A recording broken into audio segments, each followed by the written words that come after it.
Hello दोस्तों, one night prep में आपका स्वागत है। लास्ट वीडियो में हमने सोर्स एनकोडिंग की बात करी थी, कुछ प्रॉपर्टीज़ डिस्कस करी थी, साथ साथ हफमैन और शैनन फैनो एनकोडिंग भी डिस्कस करी थी। आज हम डिस्कस करेंगे रन लेंथ एनकोडिंग और साथ में लिम्पल, जिवेल्ज और अरिथमेटिक। रन लेंथ एनकोडिंग सबसे बेसिक एनकोडिंग है। वो तब यूज़ होती है जब हमारे पास एक स्ट्रीम ऑफ कैरेक्टर्स होते हैं या सिम्बल्स होते हैं जो कंटिन्यूसली रिपीट हो रहे होते हैं। फॉर एग्जाम्पल, अगर मेरा मैसेज है 4 times A, 3 times H, 2 times E, 1 times M, तो इसको मैं सिंपली एनकोड कुछ इस तरह से कर दूंगा 4A, 3H, 2E, 1M। Simply इसकी एनकोडिंग ऐसे हो गई। और डिकोडिंग भी आप देखो कितनी सिंपल होगी। जैसे इसको 4A मिलेगा, वो उसको एक्सपैंड करके 4 बार A लिख देगा। 3H मिलेगा, 3 बार H लिख देगा। तो सबसे बेसिक एनकोडिंग है ये। कहाँ यूज़ होगी? जहाँ पे stream of character, stream of symbol continuously repeat हो रहे होंगे, वहीं पे इसका फ़ायदा है। क्यों? अगर सपोज एक मैसेज है HAHA, तो इसकी एनकोडिंग कुछ इस तरह होगी 1H, 1A, 1H, 1A। तो अब आप देखो, मैसेज से बड़ा तो हमारा एनकोड कोड वर्ड हो गया। तो कोड वर्ड का काम था कंप्रेस करना, उल्टा इसने एक्सपैंड कर दिया। तो रन लेंथ एनकोडिंग हम कहाँ यूज़ करेंगे? जहाँ पे हमारी stream of characters continuously repeat हो रही होगी। ठीक है, सबसे बेसिक हमारा एनकोडिंग यही है। नेक्स्ट डिस्कस करते हैं लिम्पल जिवेल्ज। इसमें क्या होता है, हमें एक सिंबल दिया हुआ है, मतलब एक सेट ऑफ सिंबल्स जो हमारे मैसेज में प्रेजेंट होंगे, साथ साथ मैसेज दिया हुआ है। अब लिम्पल जिवेल्ज एक डिक्शनरी बेस्ड एनकोडिंग है। ठीक है, हम एक डिक्शनरी क्रिएट करते हैं। कैसे? सबसे पहले तो सिंबल्स को हम डाल देते हैं अपनी डिक्शनरी में। मैं यहाँ पे एक डिक्शनरी बना रहा हूँ। ठीक है, यहाँ पे मैं लिख रहा हूँ हमारा कोड वर्ड, और उसका हम यहाँ पे मैं लिख रहा हूँ मैसेज या सिंबल कह सकते हैं, सिंबल, और फिर फाइनली उसका कोड वर्ड। ठीक है, तो सबसे पहले तो हम सिंबल्स को ही डाल देते हैं A और B, और इसको मैं कोड वर्ड दे देता हूँ 1 और 2। ठीक है, फाइनली जब हम मैसेज को भेजेंगे तो बिट्स में भेजेंगे, तो इस कोड वर्ड्स को हम बिट्स में कन्वर्ट कर लेंगे। ठीक है, वो कोई बड़ी बात नहीं, वो तो ईजिली हो जाएगा। बट इसकी वर्किंग देखते हैं। तो A और B हमारे सिंबल्स थे, तो उसको मैंने 1 और 2 असाइन कर दिया। या आप 0 से भी स्टार्ट कर सकते हैं, आप इसको 0 और 1 भी दे सकते हैं, आपकी डिक्शनरी के ऊपर आप कैसे डिज़ाइन कर रहे हैं। ठीक है, अब देखिए हम कैसे करते हैं। हमें A मिला, ठीक है, पहला लेटर A है। हम इसके नेक्स्ट में देखेंगे B। क्या A B मेरी डिक्शनरी में एग्जिस्ट करता है? नहीं करता। इसका मतलब A B एक नया सिंबल मिला मुझे, या एक नया वर्ड मिला मुझे, तो A B की कोरस्पॉन्डिंग में एक नया कोड वर्ड लिख दूंगा 2। क्यों? कि अगर मुझे अगली बार कहीं A B मिला तो मैं A और B को अलग अलग कोड नहीं करूंगा, मैं A B को एक साथ कोड करूंगा। इससे A B मेरा कंप्रेस हो जाएगा। समझ गए आप? तो सबसे पहले A मिला, तो A को मैंने यहाँ पे लिख देता हूँ। आपका फाइनल जो कोड वर्ड आएगा या एनकोडिंग आएगा वो किस टाइप से आएगा, यहाँ लिख। ठीक है, फाइनल जो कोड वर्ड आएगा वो कैसा आएगा। तो मैंने क्या किया, सबसे पहले A मिला। A का एग्जिस्ट करता था क्या? 0। ठीक है, 0 एग्जिस्ट करता था। बट A B नहीं था, तो A B को मैंने डिक्शनरी में ऐड कर दिया, उसको कोड वर्ड दे दिया 2। ठीक है, अब मैं आया B पे। B पे आया, मैंने B के नेक्स्ट चेक किया B A। क्या B A एग्जिस्ट करता है? नहीं करता। अगर एग्जिस्ट करता तो मैं B A को साथ में उठाता। नहीं करता, कोई बात नहीं, B A को ऐड कर दो, उसको दे दो 3, दे दिया। और सिंगली B को उठाया तो B की डिक्शनरी क्या थी? 1, 1 डाल दिया, एनकोडिंग में 1 डाल दिया। ठीक है, नेक्स्ट आया A पे। A पे आया, हाँ A तो एग्जिस्ट करता है। ठीक है, क्या A एग्जिस्ट करता है? नहीं, A तो एग्जिस्ट नहीं करता, डाल दो, डिक्शनरी में डाल दो, डाल दिया। A मिला था, A नहीं मिला था, A की कोरस्पॉन्डिंग क्या वर्ड था? 0, 0 डाल दो, डाल दिया। ठीक है, नेक्स्ट आओ A पे। A है, हाँ है। A B है, हाँ A B भी है। A B A है? नहीं, A B A नहीं है। लॉन्गेस्ट हम ढूंढ रहे हैं डिक्शनरी में। डिक्शनरी आप ऐसे ही ढूंढते हैं ना, अगर आपको कोई वर्ड ढूंढना है, सपोज जिव ढूंढना है, तो सबसे पहले Z ढूंढोगे, फिर I ढूंढोगे, फिर V ढूंढोगे, ऐसे ही तो बढ़ते हैं। तो हम वही कर रहे हैं। A ढूंढा, A है। A B है, हाँ A B भी है। A B A है? नहीं है, ऐड कर दो, A B A ऐड कर दो, नेक्स्ट नंबर दे दो 5। हमने क्या उठाया? A B उठाया। A B की कोरस्पॉन्डिंग क्या था? 2, 2 डाल दिया, 2 डाल दिया। ठीक है, नेक्स्ट आए A। A है, हाँ है। A A है, हाँ A A भी है। A A B है? नहीं, A B नहीं, ऐड कर दो, A A B ऐड कर दिया। क्या मिला? बस A A मिला, A लिख दो। A का कोड क्या था हमारा? 4, 4 लिख दो। ठीक है, नेक्स्ट B। B है, हाँ है। B A है, हाँ B A भी है। B A के कोरस्पॉन्डिंग के 3, इसके आगे तो कुछ है नहीं, खत्म। तो B A उठा लिया, कितना है? 3। ठीक है, अब ये तो न्यूमेरिक कोड आया, अब इसको बिट्स में कन्वर्ट करना है। ठीक है, 0 का 0 ही होता है, पर जब बिट्स में कन्वर्ट करो ना तो देखना हाईएस्ट हमारा नंबर 6 था। 6 का बाइनरी क्या होता है 110, 3 बिट्स, तो हर एक हमारा 3 बिट्स में होगा। 5 का क्या होता है 101, 4 का 100, 3 का क्या होता है 11, 11, बट 3 में कन्वर्ट करना तो 011। 2 का क्या होता है 10, बट 3 में करना तो 010। 1 का क्या होता है 1, बट 3 में लिखना है तो 001। ऐसे 0 का क्या होता है 000। ठीक है, सब हमने इक्वल लेंथ में कन्वर्ट कर दिए। याद आया, equal length instantaneous code property follow हो रही है। डिकोडिंग में क्या करना है, बस 3-3 के हमें पार्टीशन करना है, डिकोडिंग तुरंत हो जाएगी। डिक्शनरी हमारी बनी हुई है, 3-3 में बांटा, कोड वर्ड मिलाया, सिंबल मिलाया, डिकोडिंग हो गई। तो अब आप कैसे करोगे, 0 को लिखोगे 000, फिर इसको क्या लिखोगे 001, फिर से 000, फिर 010, 4 के लिए 100 और 3 के लिए 011। ये हमारा फाइनल मैसेज बन गया। बिट्स में है, कंप्रेस्ड और इजीली डिकोडेबल है। तो आपको लिम्पल रिवेल समझ आया, बहुत बेसिक है। ठीक है, सबसे लास्ट अरिथमेटिक एनकोडिंग देखते हैं। काफ़ी इंपॉर्टेंट है और इसका जो एनकोडिंग का तरीका है काफ़ी यूनिक है, काफ़ी हटके है सबसे। ठीक है, तो देखते क्या होता है। हमें गिवन होगा सिंबल्स की, हमने क्या क्या सिंबल्स यूज़ करे अपने मैसेज में, साथ में हर एक की प्रोबेबिलिटी। एक गिवन मैसेज है, मान लीजिए BACB। ठीक है, इसको हमें एनकोड करना है। क्या करते हैं ना, एक स्केल बना लेते हैं। सबसे पहले एक स्केल बना लेते हैं 0 to 1 का। इन सब का आप सम करोगे 1 मिलेगा, सम ऑफ प्रोबेबिलिटी इज ऑलवेज 1। तो 0 से 1 का मैंने स्केल बना दिया। अब पार्टीशनिंग कर रहा हूँ मैं, 0 से 0.2 किसको मिला है, A को मिला हुआ है। 0 से 0.2 किसको मिला है, A को मिला है। नेक्स्ट 0.3 पार्टीशनिंग B को मिला है, मतलब 0.2 से 0.5 किसको मिला है, B को मिला है। ठीक है, क्योंकि इतना इससे 0.3 होगा। नेक्स्ट क्या है, C को कितना मिला 0.4, यानी 0.5 से 0.9 किसको मिला है, C को मिला है। और बचा हुआ 0.1 किसको मिला, D को। हो गई परफेक्ट पार्टीशनिंग हो गई। ठीक है, अब देखो सबसे पहला लेटर क्या है, B, पहला सिंबल क्या है B, तो B को एक्सपैंड करो।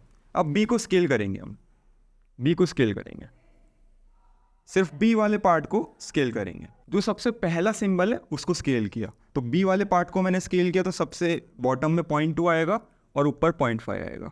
फिर से हमें उसी प्रोपोर्शनेट में हमें इसको बांटना है, बाइसेक्ट करना है। तो क्या करेंगे, पहले हमारे पास 1 का पूरा स्केल था, बस 0.3 का है। ठीक है, तो क्या करेंगे, सबका सम 1 है।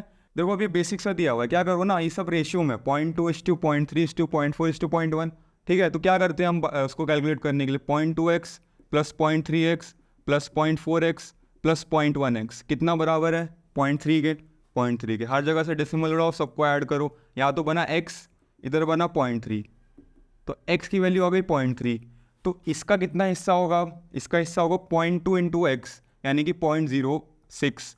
इसका कितना हिस्सा होगा, ऐसी 0.09। ऐसी इसका कितना होगा 0.12। इसका कितना होगा 0.03। ठीक है, सबको ऐड करोगे तो क्या मिलेगा 0.3। तो हमें बेसिकली स्केलिंग करनी है। तो आप रेशियो प्रोपोर्शन आप सब पढ़ के आए हो स्कूल से, तो इसको आप सिंपली वैसे बांटोगे। तो कैसे बांटोगे, 0.2 से 0.26, 0.26 किसका हिस्सा है, ए का। क्यों, अभी मैंने निकाला 0.06 जितना स्केल ए को देना है, तो 0.2 प्लस 0.06 कितना हो 0.26, ए को दे दिया। अब नेक्स्ट 0.09 किसको मिलेगा, बी को मिलेगा। तो इसमें 0.09 ऐड करोगे तो कितना आएगा 0.35। ये हिस्सा किसका है, बी का है। नेक्स्ट 0.12 यानी 0.35 प्लस 0.12 कितना होता है 0.47, ये किसका है, सी का। बचा हुआ 0.03 किसका हुआ, डी का। अपने आप स्केल हो गया। ठीक है, अब नेक्स्ट सिंबल क्या है हमारा, ए। तो ए को एक्सपैंड करो, इसी तरह ए को एक्सपैंड करो। अब ए को एक्सपैंड करेंगे तो सबसे लोएस्ट 0.26 हुआ, हाईएस्ट क्या हुआ 0.35। ठीक है, अब सेम स्केलिंग करनी है।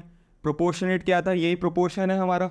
अभी हमने सबको ऐड किया था, तो हमारा क्या बचा था 0.2x plus 0.3x plus 0.4x plus 0.1x। X बना था इक्वल टू कितना आया था, जितना इसका डिफरेंस है। कितना डिफरेंस है, 0.2 से लेके 0.26। ए जो है हमारा 0.2 से लेके 0.26 है। कितना डिफरेंस है 0.06। तो x की वैल्यू कितना है 0.06। रेशियो क्या है 0.2, 0.3, 0.4, 0.1। तो इसकी वैल्यू कितनी हुई 0.2x, यानी कि 0.012। ऐसी इसकी कितनी हुई 0.3x। अभी इसके लिए कैलकुलेट किया ना, सेम वही कर रहे हैं। तो 0.3x कितना हुआ 0.018। ऐसी इसका कितना हुआ 0.024 और फाइनली कितना हुआ 0.006। ऐड करो, 0.2 में 0.012 जुड़ा तो कितना आएगा 0.212। ये हिस्सा किसका है, ए का। नेक्स्ट बी का कितना मिलेगा, बी का मिलेगा 0.018 ऐड करना पड़ेगा, यानी 0.230 यहाँ तक बी का। नेक्स्ट सी का कहाँ तक जाएगा? सी का जाएगा हमारा इसमें 0.024 ऐड करना पड़ेगा, यानी कि 0.254। ठीक है, ये सी का। बचा हुआ देखो अपने आप 006 किसको मिल गया? डी को। अपने आप हमारा हो गया, इसका मतलब हमने स्केलिंग सही करी। नेक्स्ट आया सी पे। सी की स्केलिंग करनी है, अब आप खुद से करो सी की स्केलिंग कैसे होगी। अब सी की स्केलिंग देखो, सी को एक्सपैंड कर देंगे, सी को एक्सपैंड कर दो तो हमारा लोएस्ट क्या बनेगा? 0.3230, हाईएस्ट क्या बनेगा? 0.254। सिमिलरली स्केलिंग करो, 0.2x plus 0.3x plus 0.4x plus 0.1x equal to कितना डिफरेंस है? 0.024 का। 0.024 का डिफरेंस है, बांट दो सेम रेशियो में, इसको स्केल कर दो। ठीक है, जब आप स्केल आउट करोगे तो आपको कुछ इस टाइप की स्केलिंग मिलेगी, 0.2348, 2420, 2516, 254। ठीक है, सी का काम भी हो गया। लास्ट बचा बी। अब बी की स्केलिंग करने की ज़रूरत नहीं है, बस लिख लो। बी की स्केलिंग नहीं करनी, बस हाईएस्ट और लोएस्ट लिख लो। कितना है? 0.2420 और लोएस्ट कितना है बी का? 0.2348। ठीक है, इसको मत बांटो क्योंकि लास्ट सिंबल है। हम क्या पास करते हैं ना वो ध्यान से सुनो। स्केलिंग करी हमने सेकेंड लास्ट सिंबल तक, लास्ट की बस हमने हाईएस्ट और लोएस्ट वैल्यू लिख ली। हम टैग वैल्यू पास करते हैं। टैग वैल्यू क्या होती है? Highest plus lowest by 2। Tag value क्या होती है? यहाँ लिख रहा हूँ, tag is highest plus lowest by 2। ठीक है, तो हाईएस्ट इसमें क्या है?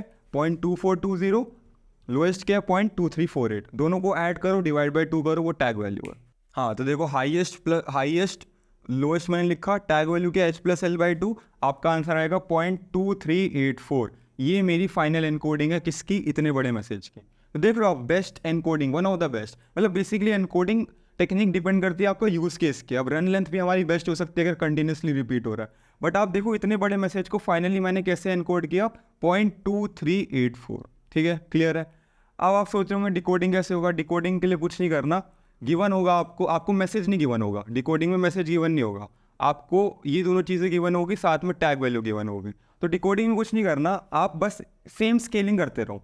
ठीक है, स्केलिंग करने का मतलब है आपने बांट दिया। इनिशियल स्केलिंग तो 0.2, 0.3, 0.4, 0.1 जो हमने सबसे पहले बनाई थी वो आपको याद होगी। अब देखो 0.2384 किस रेंज में लाई करता है? 0.2384 इस रेंज में लाई करेगा कुछ। आप देखो इस रेंज में सबसे पहली हमारी जो थी कैसे बांटा था, देखो दोबारा से बना रहा हूँ। 0 से 0.2, फिर 0.5, फिर 0.9 और फाइनली 1। ठीक है, ABCD ऐसे बांटा था। तो 2384 कहाँ लाई करेगा? 2384 यहाँ लाई करेगा। तो सबसे पहला लेटर हो गया B। अब इसको खोल दो। ठीक है, इसको खोल दो, जहाँ पे लाई कर रहा है उसको खोल दो। तो ये बन गया 0.2, 0.5 और इसकी भी स्केलिंग कर दो वापस से। ठीक है, सेकेंड प्रोसीजर जो हमने स्केलिंग किया था, जब आप स्केलिंग करोगे तो याद करो 0.26, 0.35, 0.47, 0.5 मिला था। फिर चेक करो टैग वैल्यू कहाँ लाई करता है? 2384। 2384 मतलब 0.2 से 0.26 क्या था? A। तो फर्स्ट लेटर B था, सेकेंड था A, मिल गया अपने आप। अब इसको एक्सपैंड कर दो, किसको? 0.2 और 0.26 को। 0.2 और 0.26 को एक्सपैंड किया, फिर से स्केलिंग कर दो उसी ऑर्डर में। ठीक है, स्केलिंग कैसे करते हैं मैंने बता दिया आपको। देखो मैंने A को स्केल किया तो मुझे कुछ इस टाइप की मिली थी, जैसे हमने पहले किया था स्केलिंग, सेम वही किया है। अब देखो 0.2384 कहाँ लाई करता है? 2384 कहीं यहाँ लाई करेगा, 230 और 254 के बीच में। नेक्स्ट लेटर क्या मिला? C। अच्छा, ये कब तक करते रहना है? इसको कब तक एक्सपैंड करते रहना है? तब तक करते रहना है जब तक हमारी हाईएस्ट प्लस लोएस्ट बाई 2 ये वैल्यू ना दे दे, क्योंकि टैग वैल्यू तो वही थी ना। सपोज ये C मेरा लास्ट होता, लास्ट कैरेक्टर जो था मैसेज का, बस ये BC होता, तो ऑब्वियस सी बात थी 0.26 प्लस 0.2/2 मुझे ये मिलता।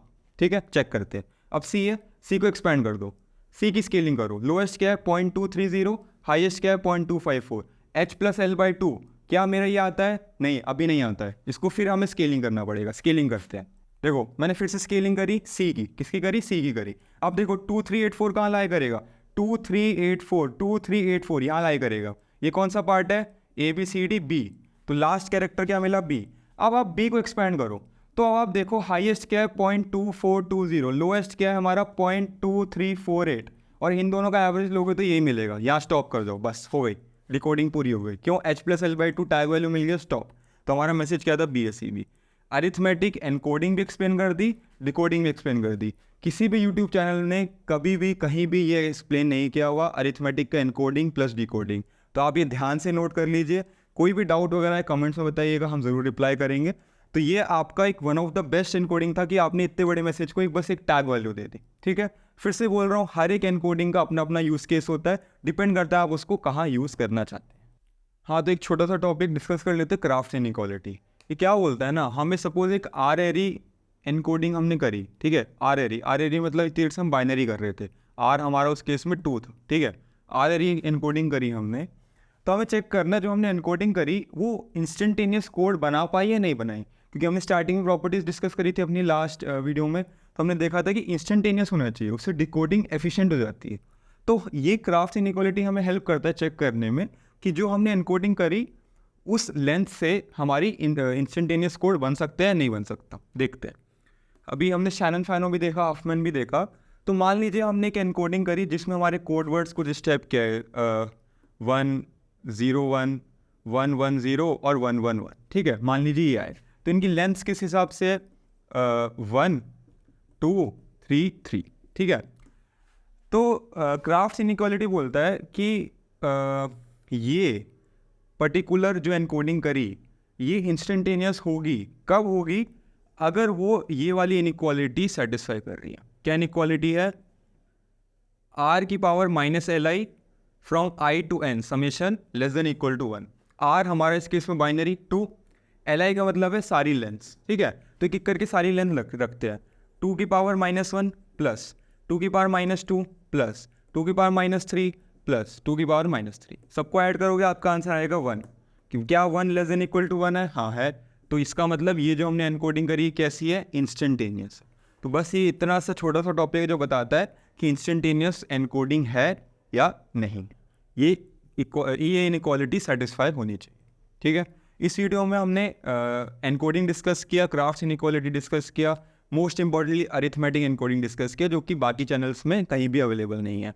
तो अगर आपको ये वीडियो पसंद आया तो ज़रूर लाइक कीजिएगा, चैनल को सब्सक्राइब कीजिएगा और कमेंट्स में बताइएगा अगर आपको कोई डाउट वगैरह तो हम ज़रूर आपको उसका सोल्यूशन बताएंगे। Thank you.